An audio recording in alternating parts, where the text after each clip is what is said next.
There comes a moment in every life when silence is no longer an option.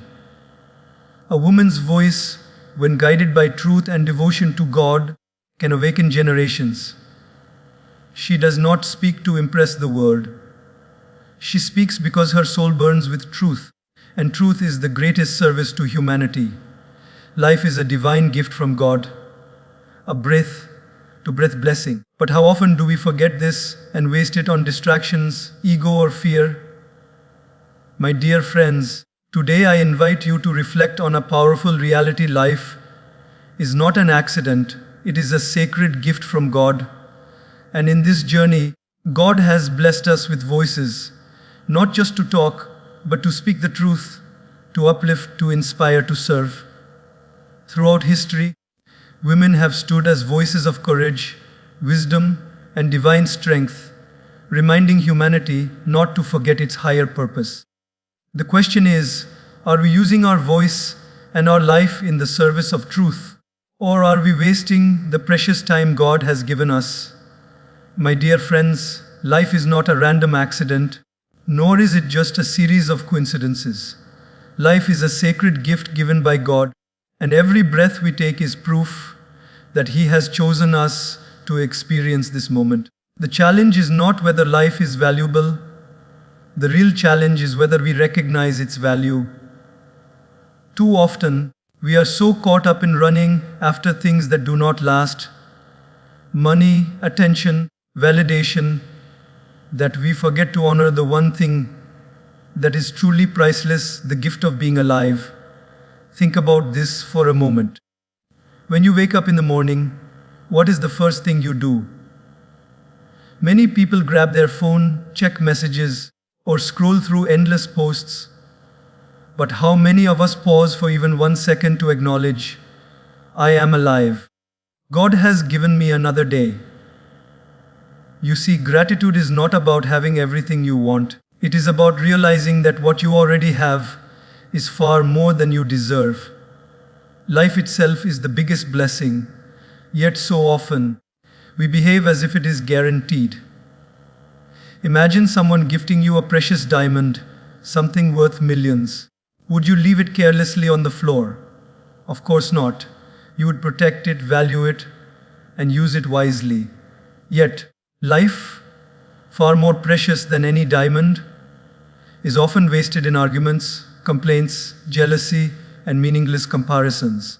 How ironic it is that we respect material possessions more than the very breath that sustains us. Let me share with you a simple example from daily life.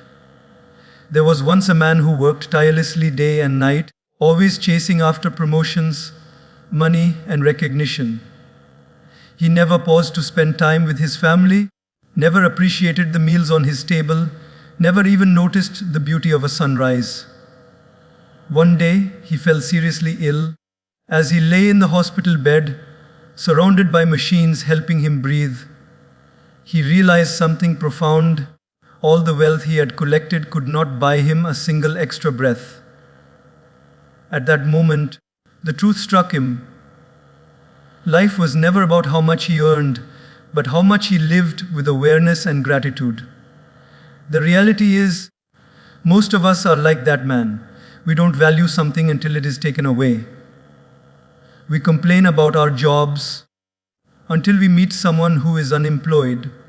We complain about our health until we meet someone who cannot walk.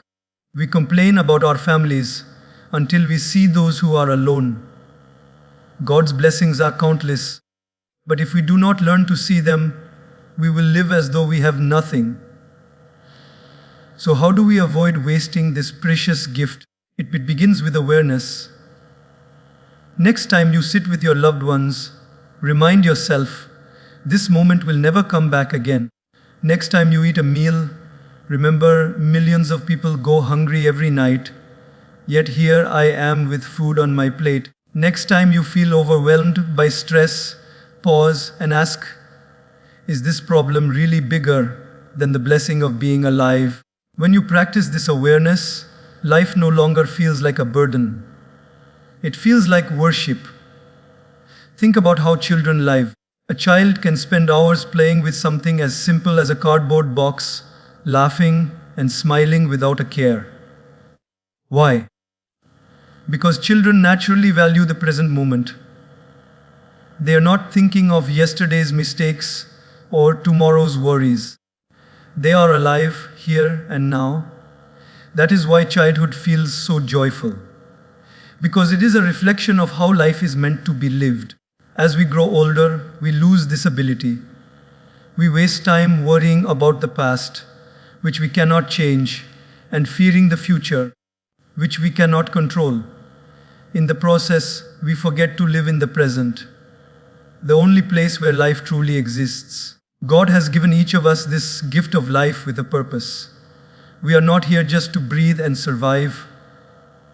We are here to grow, to love, to serve, and to uplift others. Every time you waste a day in anger or negativity, you are throwing away a piece of this precious gift.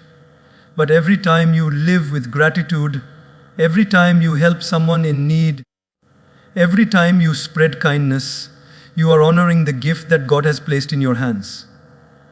Life is fragile, my friends. A single moment can change everything.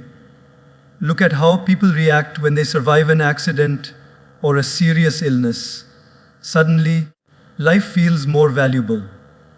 Suddenly, every sunrise looks more beautiful. Every smile feels more meaningful. Why do we wait for tragedy to awaken gratitude? Why not live every day as if it is the miracle that it truly is? The truth is, we don't control the length of our life, but we do control its depth.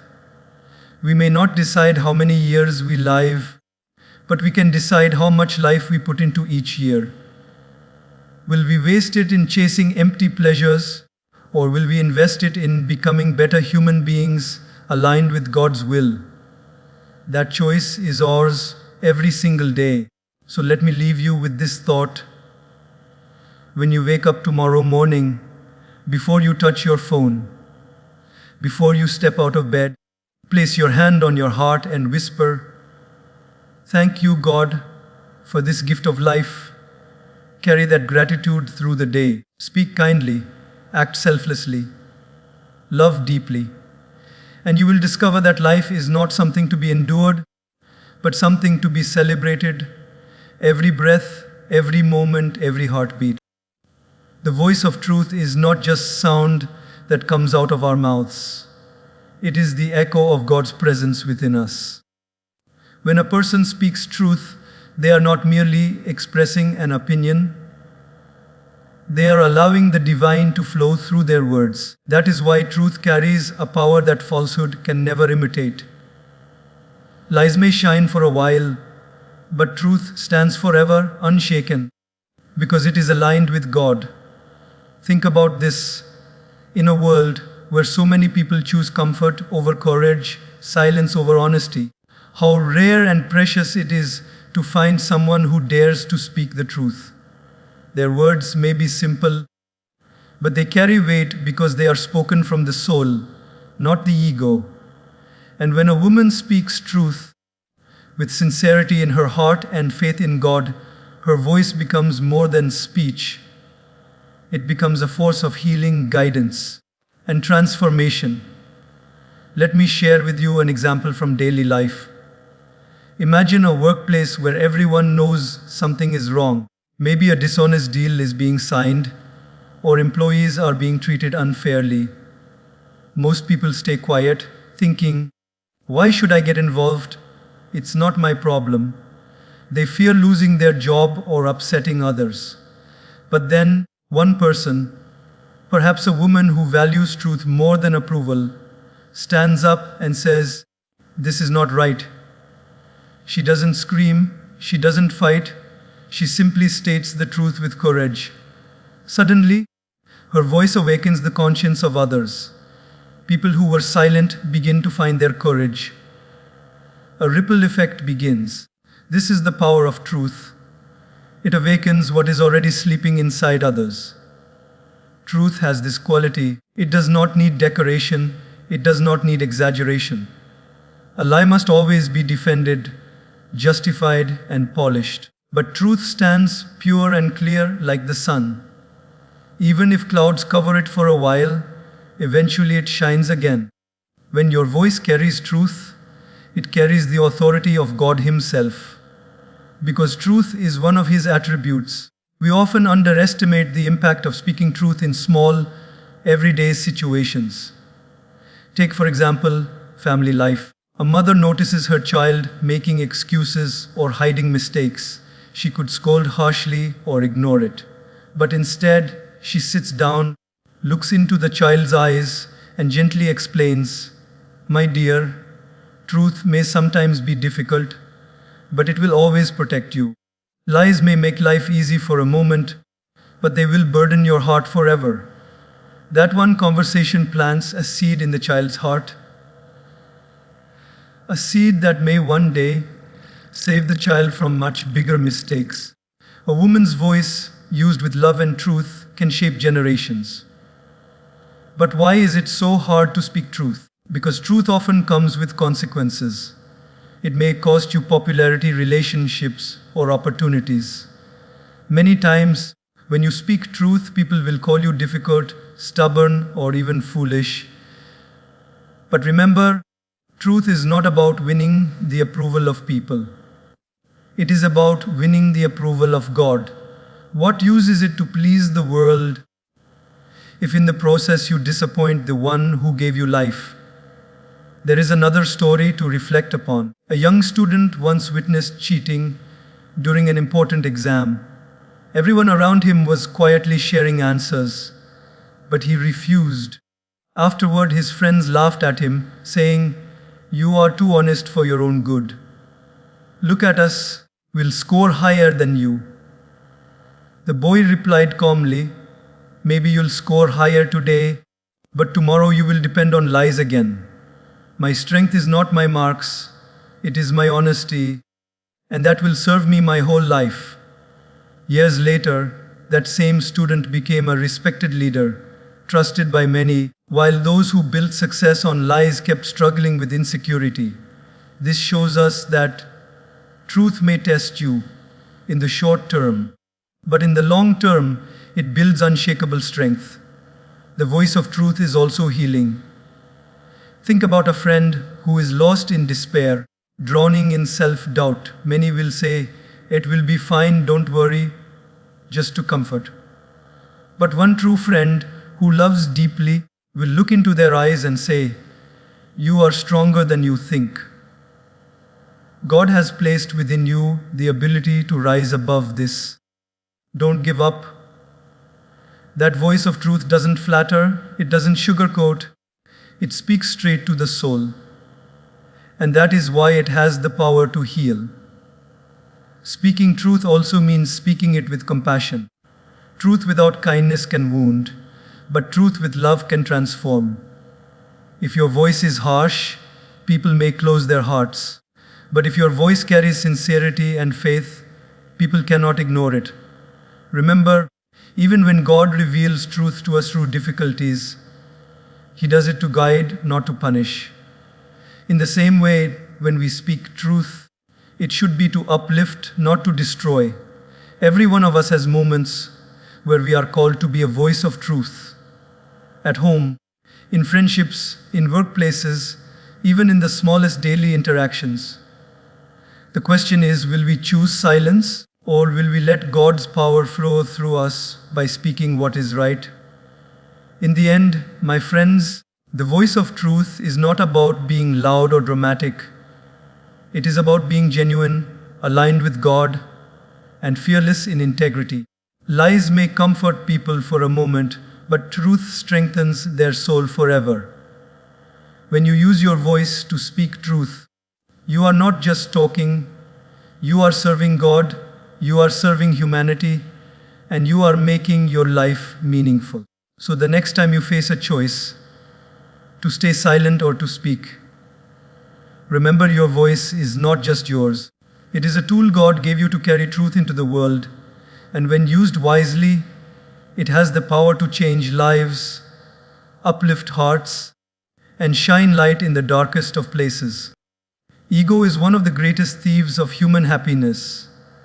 It steals peace, it steals relationships, and most importantly, it steals our connection with God.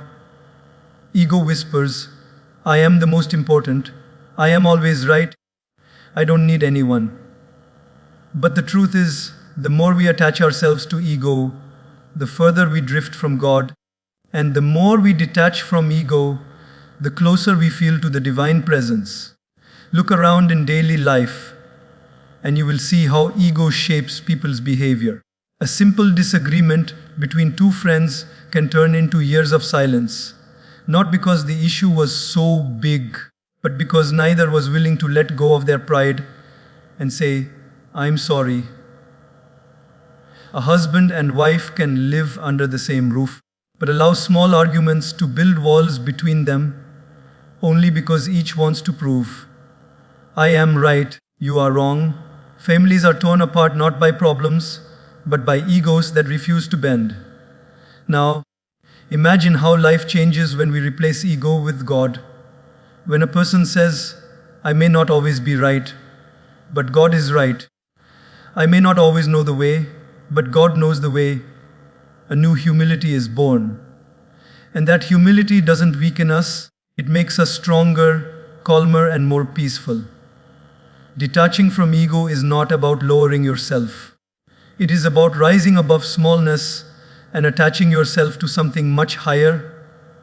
God's wisdom, God's guidance, and God's love. Think of a tree heavy with fruit. The more fruit it bears, the lower its branches bend. The taller it stands with pride, the less it can give. Ego is like the proud tree, tall, stiff, and unbending. But humility, which comes from detachment from ego, is like the tree heavy with fruit, useful, giving, and close to the ground where it can serve.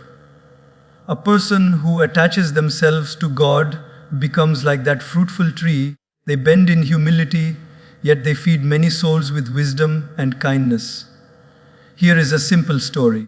There was a man who was very successful in his career. He had wealth, recognition, and respect. But with each achievement, his ego grew. He began to look down on others, including his own family. He would say, without me, nothing works. I am the one who makes everything happen. One day he fell seriously ill. Lying on the hospital bed, unable to move without help, he realized something powerful. He was not in control at all. The body he was so proud of, the success he bragged about, all of it could disappear in a moment. In that helplessness, he prayed, perhaps for the first time sincerely, God, without you, I am nothing. That prayer changed him. He returned home with the same wealth and status, but a new heart. His ego was replaced with humility, and suddenly he became more compassionate, more grateful, and more connected to God. This is what detachment from ego does. It softens us, it makes us more human, and it creates space for God to guide us. Ego says, I achieved everything. Humility says, God blessed me with everything. Ego says, I don't need anyone. Humility says, I am grateful for everyone God placed in my life. Ego builds walls, humility builds bridges. Even in small, daily situations, you can see the difference. Suppose someone insults you or criticizes your work. Ego immediately reacts, how dare they? I will show them who I am. And suddenly, anger and conflict are born. But when you are detached from ego and attached to God, your response is different. You think, if I am right, God knows it. If I am wrong, this is a chance to improve. Instead of anger, you feel calm. Instead of conflict, you find peace. That is the quiet strength of humility. Detaching from ego does not mean you stop valuing yourself. It simply means you no longer measure your worth by comparison, competition, or constant recognition. Ego wants to be above everyone. The soul wants to be close to God. The moment we shift focus from, how do I look in the eyes of people, to, how do I look in the eyes of God, life transforms. Let's reflect on another example. Have you ever noticed how some of the kindest people in the world are those who have faced difficulties? Why? Because suffering humbles the ego and brings the heart closer to God. A person who has strength is not about the muscles we build or the power we show to the world. Real strength comes from within. It is the courage to stand when life pushes us down, the patience to endure when everything feels unbearable, and the calmness to trust God even when the path ahead is unclear. This strength cannot be bought, borrowed, or imitated. It can only be found through faith. Faith is the secret well of power hidden deep in our hearts. And those who drink from it never collapse, no matter how heavy the storm around them. Think about the difference between a candle and the sun. A candle can shine brightly in calm weather, but when the wind blows, it flickers and dies out. The sun, however, is steady. It shines regardless of storms, clouds, or seasons. A person without faith is like the candle, strong only when circumstances are easy. But a person with faith in God is like the sun, unshaken, consistent, radiant, even in the darkest times. Let us reflect on a simple daily life example. Imagine two people lose their jobs on the same day. The first person panics, saying, "My life is ruined, I don't know what to do." Fear consumes them, and they lose hope. The second person also feels fear. After all, faith does not erase emotions. But they whisper a prayer, "God, you have always taken care of me, and I trust you will open another door." That trust gives them calmness, clarity, and strength to search for new opportunities. Eventually, they not only find another job, but grow through the experience. The difference is not in what happened to them, but in how faith gave one the strength to respond. Faith does not remove problems, but it changes how we face them. It gives us an inner anchor, reminding us that even when the world feels unstable, God is unshakable. Many people think strength means never falling, but strength actually means falling many times and still rising because you believe God's hand will always lift you up. Consider the story of a woman battling illness. Doctors told her recovery would be slow and her days would be filled with pain. At first, she cried, asking, "Why me?" But then she chose to turn her struggle into prayer. Every morning, she would thank God for another day of life, even with pain. She would smile at her children, not because it was easy, but because her faith told her, "My suffering has meaning. God has a plan even in this." Years later, her recovery inspired not only her family, but everyone around her. People said, "We found strength just by seeing her faith." This is the power of inner strength. It spreads hope like light spreads in darkness. Faith also helps us resist temptations and shortcuts that can harm us. Imagine a student preparing for an exam. They know others are cheating and getting high scores. The temptation whispers, "Do the same, no one will know." But faith speaks louder, "God is watching, and your honesty will be rewarded in time." That student may score lower today, but in the long run, their integrity builds a foundation of strength and respect. Faith gives the courage to do what is right, even when it is difficult. Daily life constantly tests our patience. Traffic jams, misunderstandings, financial struggles. These may seem small, but they often steal our peace. Faith transforms these moments. When stuck in traffic, ego says, "Why is this happening to me?" Faith says, "Perhaps God is protecting me from an unseen danger ahead." When someone insults you, anger says, "I will answer back." Faith says, "God knows the truth. I don't need to waste my peace." This shift from reaction to trust creates incredible inner strength, the kind that no outer situation can shake. Another powerful example is parenting. Raising children is never easy. Sleepless nights, endless worries, countless sacrifices. Many parents feel exhausted, wondering if they are doing enough.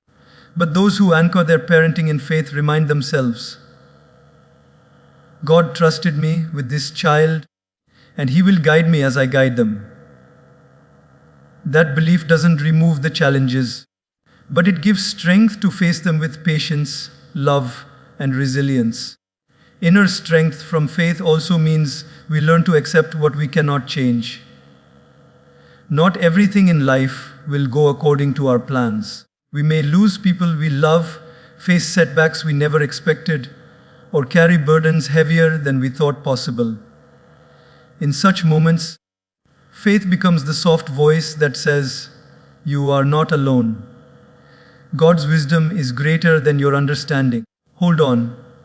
This acceptance is not weakness, it is strength of the highest form, because it means trusting the author of life even when you don't understand the story.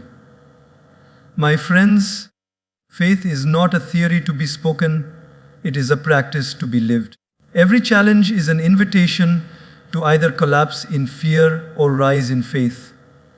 The more you choose faith, the stronger you become inside. That strength is not loud, it is not showy, but it is unbreakable.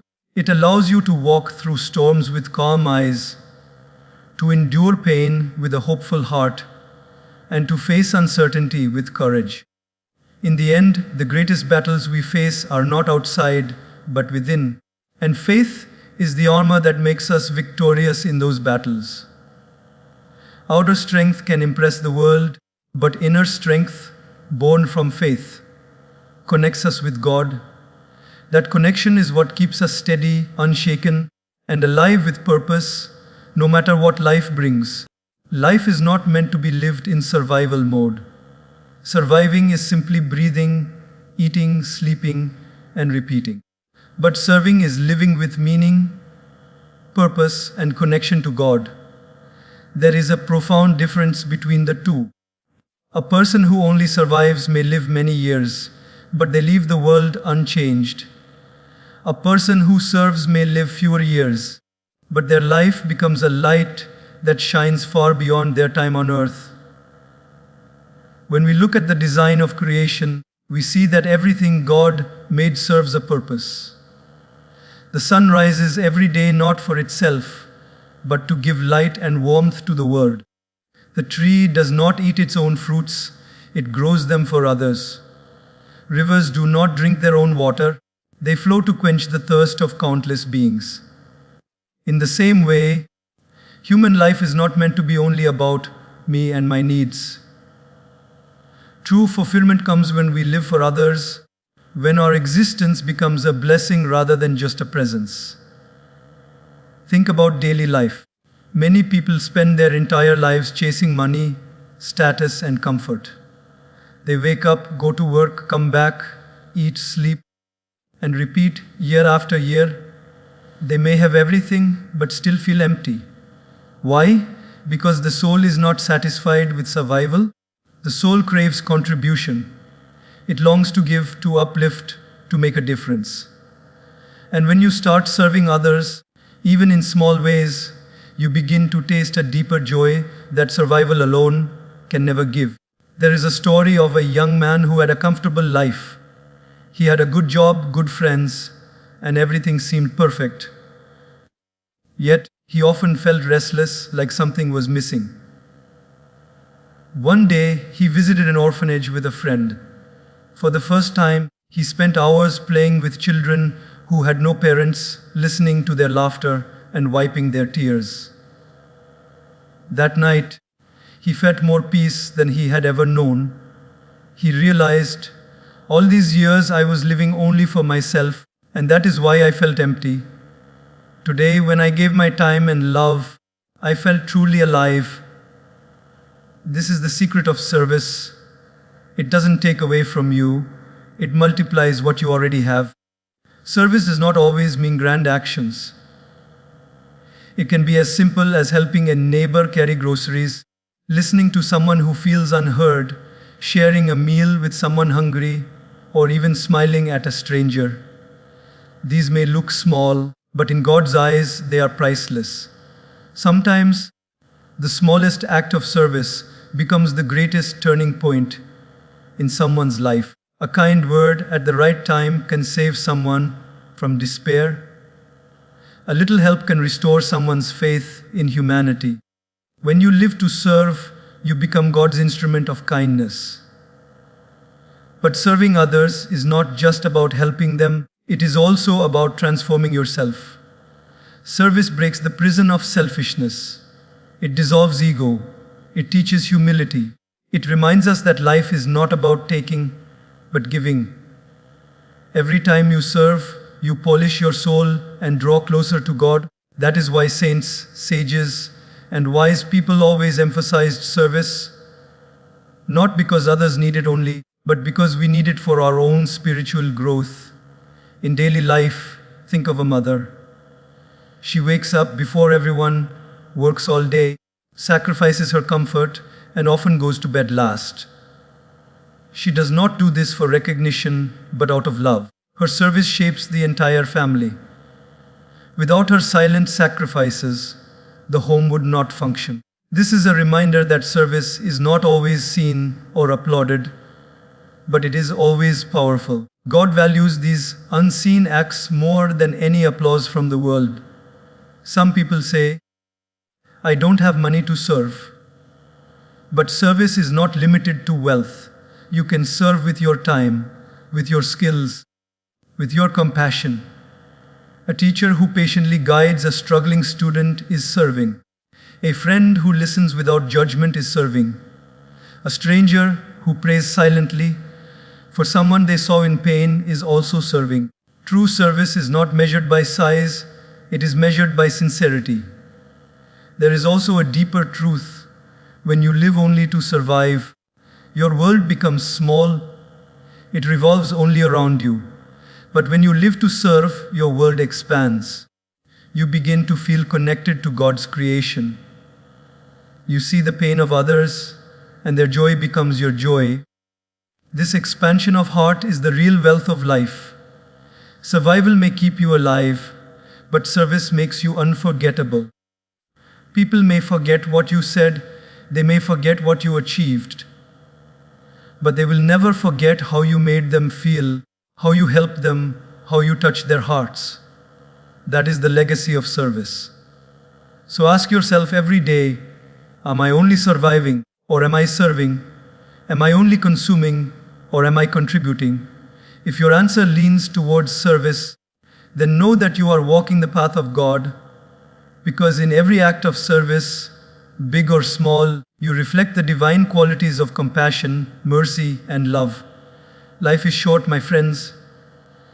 The clock does not stop, and each moment is precious. Don't waste it just surviving. Use it to serve. Give more than you take. Love more than you demand. Smile more than you frown. Help more than you judge. And you will discover that the more you give, the richer your life becomes. For in serving others, you are not losing yourself. You are finding yourself, and you are finding God.